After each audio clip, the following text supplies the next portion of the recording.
சென்னை மற்றும் புறநகர் பகுதிகள்னு பார்த்தா இன்றும் நாளையும் பொதுவாக மேகமூட்டமாக இருக்கும்.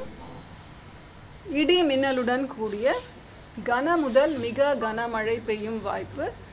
ஸ்பெல்ஸில் ஒரு 10 நிமிஷம் நல்லா பெய்ஞ்சிட்டு கொஞ்சம் நேரம் கழித்து அந்த மாதிரி ஸ்பெல்ஸ், இன்டர்மிட்டன்ட் ஸ்பெல்ஸில் உங்களுக்கு கன முதல் மிக கனமழை சென்னையிலே பதிவாகும் வாய்ப்பு இருக்கிறது. இப்பொழுது கடந்த 24 மணி நேரத்திலே தமிழகத்திலே வடகிழக்கு பருவமழை தீவிரமாகவும் குறிப்பாக கடலோர தமிழகத்தில் மிக தீவிரமாகவும் இருந்தது.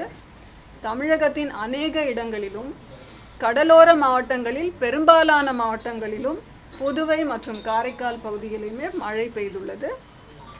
24 மணி நேரத்திலே பதிவான மழை அளவுன்னு பார்த்தால் ஒரு இடத்திலே அதிகனமழை கோடியக்கரை என்ற இடத்திலே 25 சென்டிமீட்டர் மழை பதிவாயிருக்கிறது.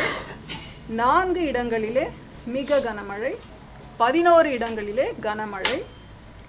எல்லாமே நாகப்பட்டினம் மாவட்டத்தில் தான். கோடியக்கரை, வேதாரண்யம் 19 சென்டிமீட்டர், வேளாங்கண்ணியிலே 13 சென்டிமீட்டர், திருப்பூண்டி மற்றும் நாகப்பட்டினத்திலே 12 சென்டிமீட்டர் பதிவாயிருக்கு.